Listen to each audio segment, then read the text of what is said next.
bagaimana membentuk anak yang betul-betul sifatnya halim ini, punya kesabaran yang tinggi. Bagaimana kesabaran, ketulusan dari Ismail itu diceritakan di ayat berikutnya. Falamma balagha ma'ahu sa'ya, ketika anak itu Ismail sampai dia berumur sanggup berusaha, lah mulai gadang Ismail, lah mulai bisa bakar rajo, istilahnya berapa, lah bisa menolong ayah. Bismillahirrahmanirrahim. Assalamualaikum warahmatullahi wabarakatuh. Alhamdulillahirabbil alamin alladzi ahyana ba'dama amatana wa ilaihin nusyur. Asyhadu an la ilaha illallah wahdahu la syarikalah wa asyhadu anna Muhammadan abduhu wa rasuluh sallallahu alaihi wasallam la nabiyya ba'dah. Faqala Allah ta'ala fil Qur'anil Karim, A'udzu billahi minasy syaithanir rajim. Bismillahirrahmanirrahim. Rabbi habli minas salihin. Fabasyarnahu bighulamin halim. Falamma balagha ma'ahu sa'ya qala ya bunayya inni ara fil manam anni azbahuka fanzur madza tara. Qala ya abati if'al ma tu'maru satajiduni insya'allahu minas sabirin. Sadaqallahul azim. Bapak-bapak, ibu-ibu, hadirin kaum muslimin, jemaah salat fardhu subuh yang dimuliakan oleh Allah. Pertama dan utama sekali adalah kita kembali sama-sama menyampaikan kalimat puji dan syukur alhamdulillahirabbil alamin. Segala puji bagi Allah Tuhan semesta alam, karena pada subuh yang penuh berkah pagi ini kita masih diberikan nikmat iman, diberikan nikmat Islam, diberikan nikmat kesehatan, nikmat kemudahan-kemudahan dan seluruh nikmat lainnya, sehingga kita masih bisa melaksanakan ibadah salat fardhu subuh secara berjamaah di masjid yang sama-sama kita cintai ini. Mudah-mudahan seluruh niat ikhlas kita melaksanakan ibadah pagi ini diterima dan dibalas oleh Allah dengan pahala yang berlipat ganda. Amin ya rabbal alamin. Kemudian salawat dan salam kita doakan kepada Allah, semoga disampaikan kepada Nabi kita Nabi Muhammad sallallahu alaihi wasallam. Allahumma shalli ala Sayyidina Muhammad wa ala ali Sayyidina Muhammad. Rasul telah meninggalkan dua pedoman hidup bagi kita yang akan menjamin keselamatan kita dari kehidupan dunia sampai nanti akhirat kelak. Itulah Al-Quran dan sunnah-sunnah beliau. Karena itu ibu dan bapak, mari kita selalu istiqamah untuk menjadikan Al-Quran dan sunnah-sunnah Rasul itu betul-betul sebagai pedoman dalam menjalani seluruh aktivitas kita, agar kita tidak tersesat menjalani kehidupan ini. Ibu bapak, para jemaah subuh ini tausiah kita dasarnya adalah Al-Quran surat As-Saffat ayat yang ke-100 sampai nanti ke-102. Nah, ayat ini Bapak bercerita dengan kisah besar yang menjadi momen sejarah pengorbanan Nabi Ibrahim. Jadi ayat itu bercerita tentang bagaimana kesabaran, bagaimana kebesaran peristiwa pengorbanan Nabi Ibrahim yang bukan mengorbankan hewan ternak atau hewan korban, sapi, domba dan sebagainya Bapak, tapi bagaimana dia lulus ujian atas perintah Allah, disuruh mengorbankan anak satu-satunya Ismail, anak yang dirindukan dalam waktu yang sudah lama didapatkan. Kita kan tahu Bapak kisahnya, Ibrahim baru mendapatkan anak di usia yang sudah tua. Nabi Ibrahim ini Bapak itu sering berdoa meminta anak kepada Allah. Yang dimintanya anak bagaimana Bapak? Apakah dia minta anak yang kaya? Tidak. Ikut satu hikmah Ibu Bapak. Ibrahim meminta dalam doa-doa yang dia terus lakukan itu Ibu Bapak, meminta doa anak yang soleh. Rabbi habli minas solihin.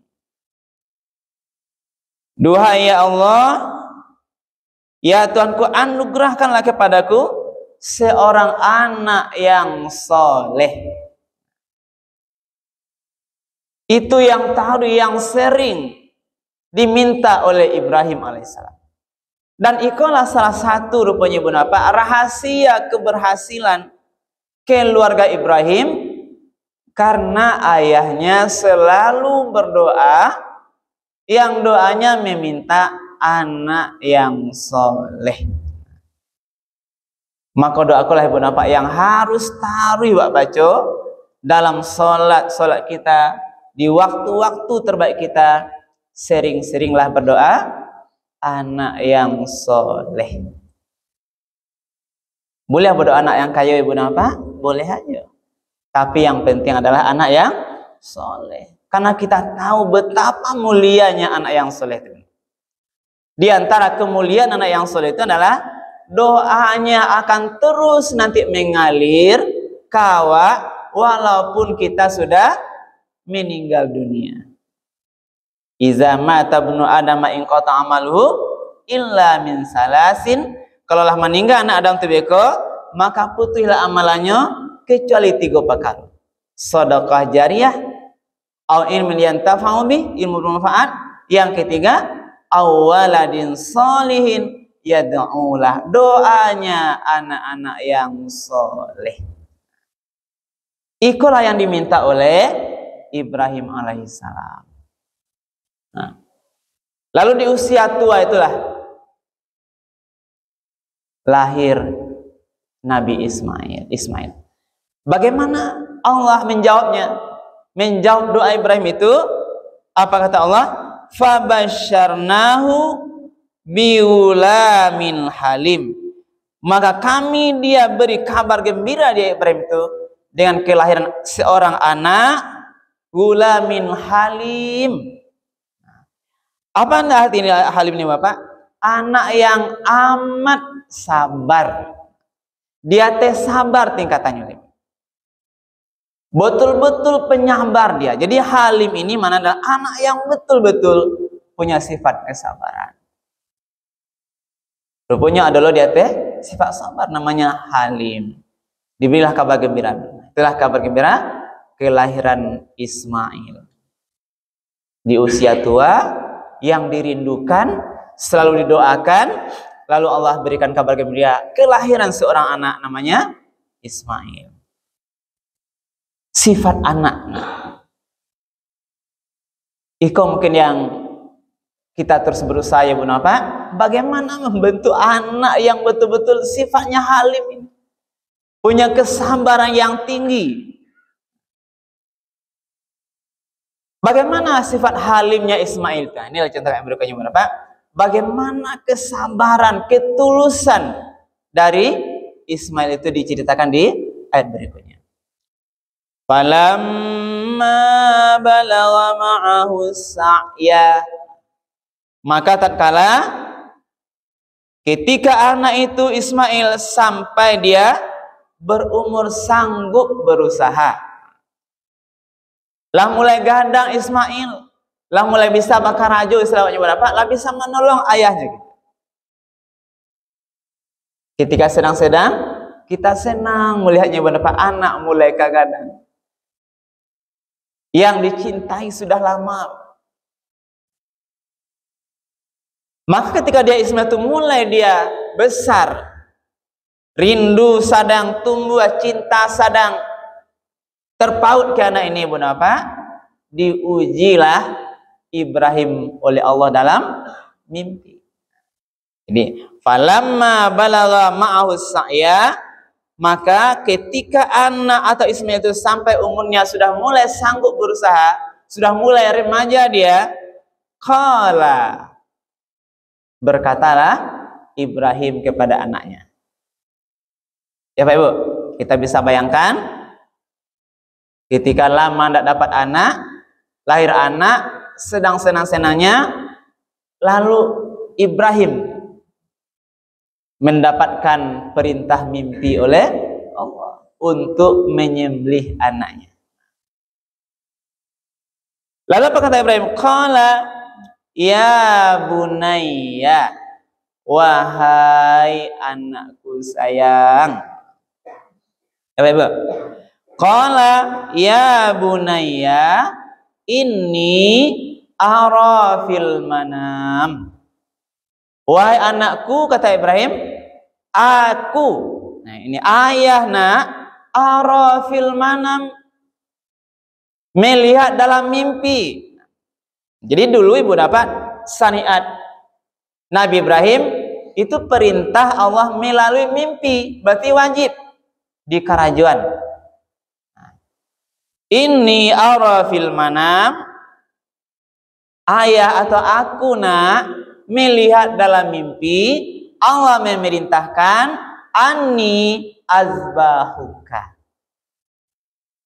bahwa ayah diperintahkan menyembelihmu nak. Fanzur maza tara. Lalu katanya, maka coba pikirkan nak. Fanzur, bagaimana pendapatmu nak? Pikirlah nak, ba'a kiro-kiro. Itu bahasa. Demikianlah ini kisah ibu bapak.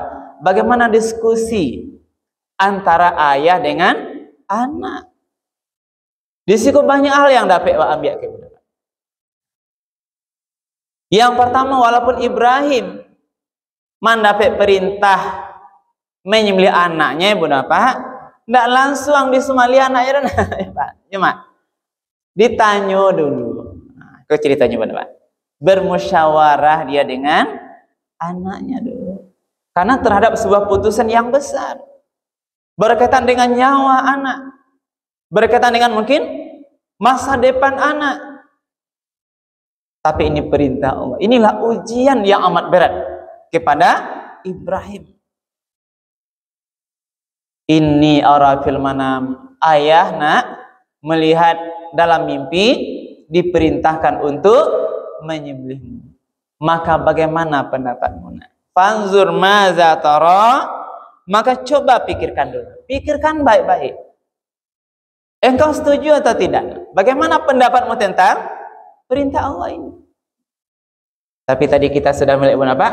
Karena Ismail anak yang halim, yang sudah punya karakter betul-betul penyabar di dalam kehidupannya itu, dia memberikan jawaban yang sungguh luar biasa. Yang tidak tabayang dewa anak di maupun jodoh bisa menjawab kondisi yang sulit ini, benar. Dia dalam keadaan sadar, belum mulai gadang, tahu resikonya akan disembelih itu adalah kematian. Tapi karena dia adalah anak yang soleh sesuai permintaan Ibrahim tadi, apa kata Ismail? Qala, berkatalah Ismail, ya abatif al matu maru. Wahai ayah tersayang, wahai ayahku, kerjakanlah, laksanakanlah apa yang telah diperintahkan Allah kepadamu. Inilah jawaban seorang anak. Jawaban hebat, jawaban luar biasa. Dia tahu risikonya benar Pak, tapi bisa keluar tutur kata dari Ismail. Dia penuh ikhlas menyerahkan nyawanya demi ayahnya menjalankan perintah pengorbanan. Iko kalau kini anak ditanya Bu, pasti tidak kena muat ya Mak. Melawan lah ya kan, melawan ya. Mungkin awalnya sampai kalau dia banyak di Somalianya kan. Tapi inilah cerita, ini kisah yang diceritakan, yang diabadikan dalam Al-Quran, yang bisa wa ambil hikmah pelajaran untuk kita terapkan dalam kehidupan sehari-hari. Jadi ini kisah. Lalu apa kata Ismail lagi? Tidak sampai sini. Disuruh ayahnya mengadakan perintah Allah tuh. Lalu ini jawaban yang lebih hebat lagi. Satajiduni insya Allah minas sabirin. Wahai ayahku tadi, laksanakanlah perintah yang Allah perintahkan kepada engkau.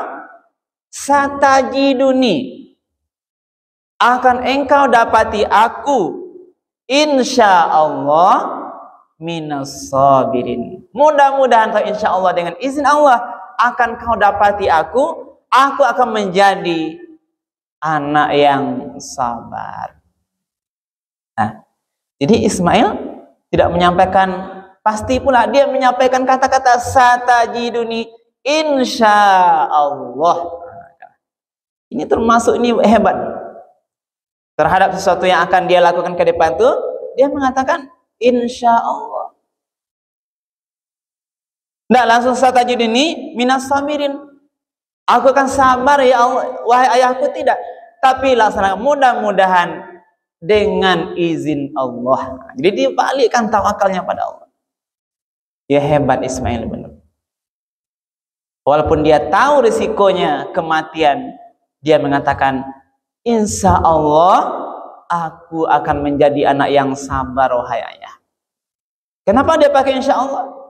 Karena bisa jadi Pak, dalam rencana baru dia ikhlas, bisa jadi nanti pas nanti penyembelihan dia itu digoda oleh syaitan, dia nanti berbalik gitu. Tapi saya mengatakan insya Allah sampai nanti selesai engkau akan dapat aku menjadi anak yang sabar menghadapi ujian. Inilah bahasanya. Satajidni insya Allah minas sabirin. Laksanakanlah wahai Allah perintah itu, akan engkau dapati aku insya Allah wahai ayah akan menjadi orang yang sabar, yang siap, yang ikhlas dengan pengorbanan itu. Nah, lalu apa kata berikutnya Pak? Falamma aslama wa tallahu lil jabin, ini 103-nya berikutnya. Maka ketika keduanya telah berserah diri, baik Ibrahim ataupun Ismail berserah diri membaringkan anaknya di atas pelipisnya. Ismail siap untuk disembelih itu, lil jabin, untuk melaksanakan perintah Allah. Ini menyatakan ya Pak, betul-betul akan dilakukan. Ibrahim siap, Ismail juga sudah siap, dibaringkan dia di pelipisnya. Siap keduanya, Ibrahim siap untuk menyembelih, Ismail siap untuk disembelih pengorbanan itu. Lalu bagaimana ya Pak? Dikisahkan ini, wa nadainahu ayya Ibrahim. Jika mau itu dilaksanakan perintah itu, lalu datanglah panggilan Ibunda Pak, kami panggil dia wahai Ibrahim. Wa nadainahu ayya Ibrahim, lalu kami panggil dia wahai Ibrahim, qad saddaqtar ru'ya, sungguh engkau telah membenarkan mimpi itu. Ini mana sudah betul Ibrahim, sudah berhasil engkau melaksanakan ru'yat mimpi itu. Inna kadzalika najzil muhsinin, demikianlah kami memberi balasan kepada orang-orang yang berbuat kebaikan.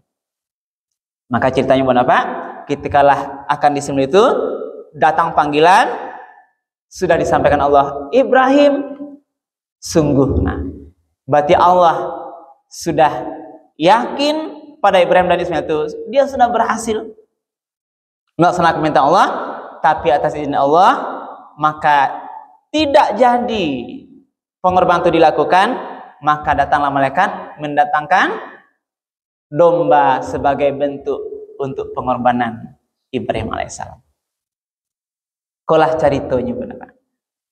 Maka banyak yang dapat kita ambil hikmah di sini. Kalau Ibrahim diuji oleh Allah pengorbanan yang paling dia cintai terhadap sebuah perintah Allah, maka bagaimana dengan kita, Ibu Bapak?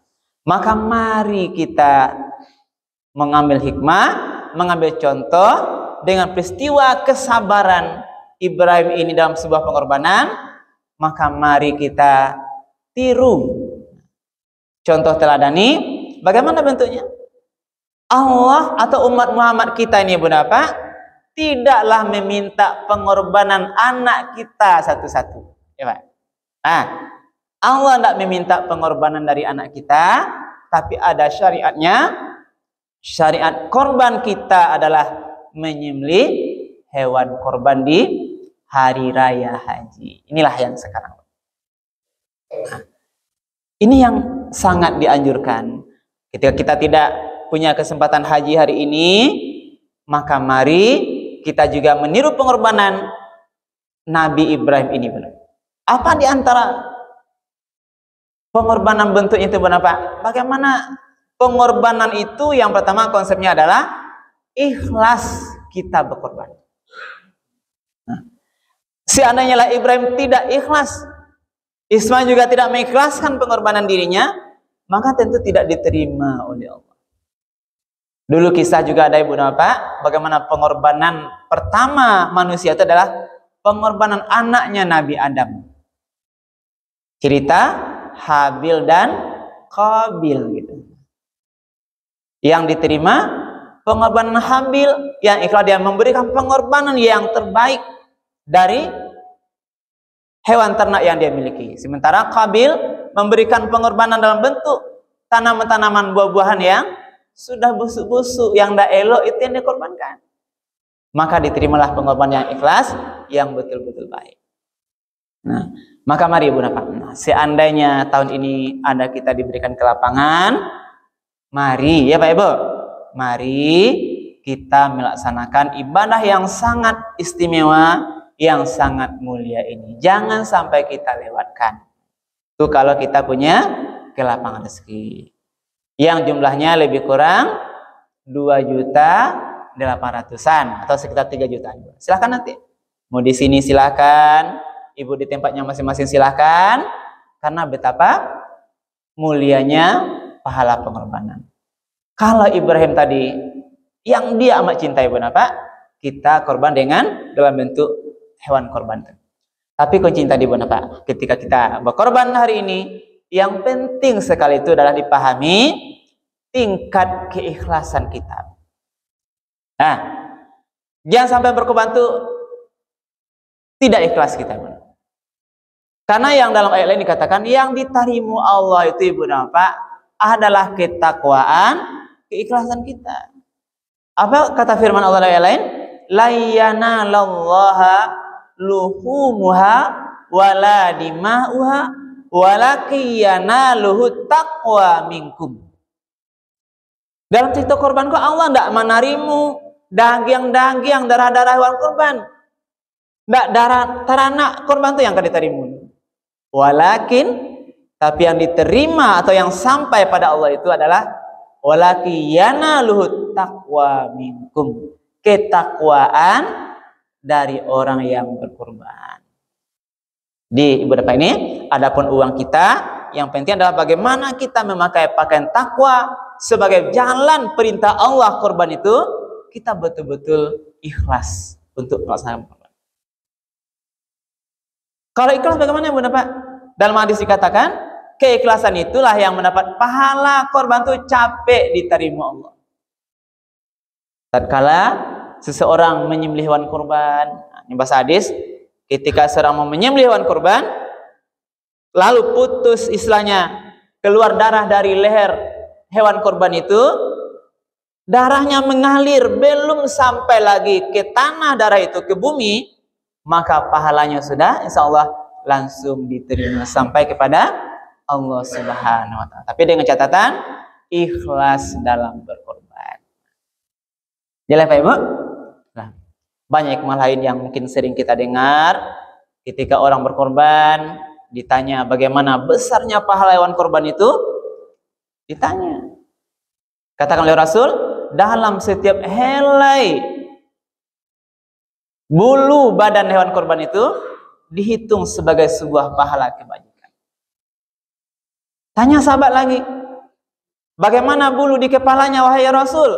Tetap di setiap helai bulu yang ada di rambutnya itu, di kepalanya itu apa? Ada pahala kebaikan. Pahala yang tidak bisa kita hitung. Dan pasti berapa awak tidak bisa menghitung baralai bulunya hewan korban. Bulu kambing, bulu jawi, itu tidak bisa awak menghitung. Dan belum kita dengar ada teknologi canggih menghitung jumlah bulu hewan korban. Tidak bisa. Ini melambangkan Ibu Bapak betapa besar gadang pahalanya kita melaksanakan ibadah korban ini. Nah, yang terakhir Ibu Bapak, maka mari nanti mudah-mudahan kita diberikan kelapangan seperti yang juga pernah kita sampaikan. Jangan nanti sampai kita tergolong orang yang punya kelapangan tapi tidak mau berkorban. Maka bagaimana bahasa Rasul Ibu Bapak? Mangkana lahu sa'atan, siapa yang memiliki kelapangan berkorban, pitihnya lai, tabungnya lai, kadimakan lai, pokoknya lapang. Falam yudahi, tapi dia tidak mau berkorban. Apa kata Rasul? Fala taqrabanna musallana, maka orang ini janganlah dia mendekati tempat sholat kami. Artinya jauh-jauh lah kasih. Iko menandakan Ibu Bapak, Nabi kurang berkenan. Mungkin Nabi tidak suka atau marah lah Nabi bahasanya. Tidak setuju dengan orang-orang yang memiliki kelapangan. Itu yang punya kelapangan ya Bu ya. Bagi yang mungkin tidak punya kelapangan rezekinya sampai dengan korban, jangan perlu bersedih Ibu Bapak. Masih ada amalan lain ya Pak Ibu. Inilah infak, sedekah, memberi kepada orang lain, masih ada. Tidak wajib loh hukumnya sunat bagi orang yang memiliki kelapangan. Yang tidak boleh itu Bapak, yang punya kelapangan pitih nyulai tapi tidak terpanggil, tidak mau atau mungkin abai, cuek dengan ibadah korban ini. Inilah Ibu Bapak mungkin yang dapat kita sampaikan pagi ini, dengan harapan mudah-mudahan kita selalu sehat, diberikan terus rezeki yang lapang, dan mudah-mudahan nanti semua kita banyak yang bisa berkorban di tahun ini. Karena kita tidak tahu Ibu Bapak, tahun depan belum tentu umur kita sampai. Tidak tahu aduh. Jadi selagi ada kelapangan, ada kesempatan, mari kita sama-sama laksanakan. Mudah-mudahan sebagai tanda syukur kita atas semua rahmat, semua nikmat yang Allah berikan itu, makin pandai kita bersyukur dan kita laksanakan nih bentuk syukur kita dengan korban itu. Mudah-mudahan Allah tambah-tambah rezeki awak yang tinggal ya Pak Ibu. Karena orang yang bersyukur itu dalam bahasa lain itu la in syakartum la azidanakum. Siapa yang pandai bersyukur kepada Allah, Allah tambah nikmatnya. Wala in kafartum, siapa yang kufur dengan nikmat Allah, inna azabi la syadid. Ingatlah azabku sangat pedih. Mudah-mudahan bermanfaat apa kajian kita subuh ini, dan perbanyak maaf atas hal yang kurang berkenan. Kami akhiri subhanakallah bihamdika asyhadu an la ilaha illa anta astaghfiruka wa atubu ilaik. Billahi taufiq wal hidayah. Wassalamualaikum warahmatullahi wabarakatuh. Ya, Mak. Waalaikumsalam.